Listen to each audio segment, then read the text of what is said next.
Most parents spend money on tutors, enrichment programs, and educational toys trying to make their child smarter. But neuroscience shows the real threat to your child's IQ isn't what you're not doing. It's 8 habits happening inside your home every single day that you've never been told to stop. Your child's brain is not fixed at birth. In the first decade of life, it undergoes neural pruning, cutting away pathways that aren't used and strengthening the ones that are. The habits filling your child's daily environment are literally deciding which connections survive and which ones disappear. And some of the most normalized habits in modern family life are quietly pruning away the connections that build intelligence, focus, and problem-solving ability. And in this video, we'll talk about 8 everyday habits that are quietly lowering your child's IQ and the simple changes you can start making today. Number 1. Background television is training your child's brain to be distracted. Your child's brain is wired to orient, to snap attention toward any sudden sound or movement. A screen playing in the background triggers this reflex dozens of times every hour, shattering whatever focused attention your child was building through play or conversation. Research shows children in high background TV homes have significantly shorter attention spans and weaker executive function. From now on, the rule is simple. Television is on when someone is actively watching it. When no one is watching, it is off. Silence is not emptiness for a child's brain. It is where deep focus and rich thinking develop. Number 2. Rushing children through emotional moments is damaging their prefrontal cortex. The prefrontal cortex, responsible for reasoning, focus, and problem-solving, develops through co-regulation. Every time you patiently guide your child through a difficult emotion, the neural circuits connecting their emotional brain to their thinking brain grow stronger. Every time that moment is rushed or dismissed, those circuits miss their developmental window. Next time your child is overwhelmed, stop for just 2 minutes. Get down to their level. Say, "You're really upset right now," and simply be present. Those 2 minutes of co-regulation do more for your child's cognitive development than any flashcard or educational program ever could. Number 3. Answering all of your child's questions is teaching their brain not to think. Every time you immediately answer your child's question, you rob their brain of its most powerful cognitive exercise, the act of wondering, hypothesizing, and reasoning toward an answer independently. When a child genuinely wrestles with a question, they activate multiple brain regions simultaneously. When the answer arrives instantly from outside, that workout never happens. From now on, when your child asks a question, your first response should almost always be, "That's such a good question. What do you think?" Let them think first. Then expand, add, and correct. Do this consistently, and you are raising a child whose brain defaults to independent reasoning. Number 4. Ultra-processed food as the daily default is starving your child's brain.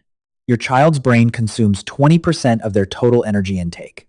Ultra-processed foods drive inflammation that impairs neural communication, create blood sugar crashes that destroy focus and working memory, and crowd out the omega-3s, zinc, and B vitamins the brain needs to build new connections. You don't need a perfect diet. Start by identifying the 2 or 3 most frequent ultra-processed items in your child's day and replacing them with whole food alternatives. These simple swaps begin shifting the nutritional environment your child's brain is developing in, and the cognitive dividends compound over months and years. Number 5. Eliminating boredom is eliminating your child's most powerful brain-building state. Boredom activates the default mode network, the system responsible for creative thinking, imagination, and connecting ideas in novel ways. It can only do its work when the brain is given unstructured, unstimulated time to wander. When every moment is filled with screens and entertainment, this network never activates, and these capabilities never fully develop. When your child says, "I'm bored," resist every urge to fix it. Say, "I wonder what you'll come up with," and walk away. Within minutes, their brain, deprived of external stimulation, will begin generating its own.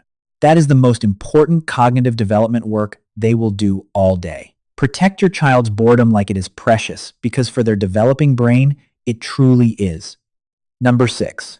Praising intelligence instead of effort is programming your child to avoid challenges. When a child is consistently told, "You're so smart," their brain encodes intelligence as a fixed identity. And because their identity is now tied to being smart, any challenge that risks revealing they might not be smart becomes a threat. These children begin choosing easier tasks, avoiding difficult problems, and giving up faster, gradually stopping the challenging cognitive work that builds real intelligence. Replace every "you're so smart" with specific effort praise. You worked so hard on that. I love how you kept trying even when it was difficult. You are redirecting praise toward the behaviors that actually build intelligence, effort, persistence, and resilience in the face of challenge. Number 7. Interrupting unstructured play is dismantling your child's executive function. Unstructured child-directed play is the primary engine of executive function development, working memory, impulse control, cognitive flexibility, and planning. These skills predict academic achievement more powerfully than IQ scores alone. But modern parents interrupt this constantly, redirecting children toward structured activities that feel more productive but are actually less developmentally valuable. Set aside at least 1 hour every day where your child has open-ended materials, an unstructured environment, and no adult direction. If they seem stuck, wait.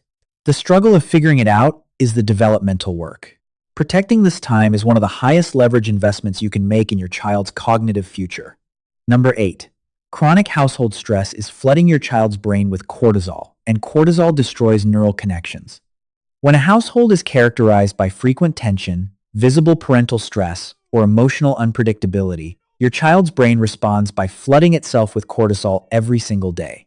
Chronic cortisol exposure literally destroys neurons in the hippocampus, the brain region most critical for learning and memory, and keeps the brain locked in survival mode, where cognitive resources are redirected away from learning and toward threat detection.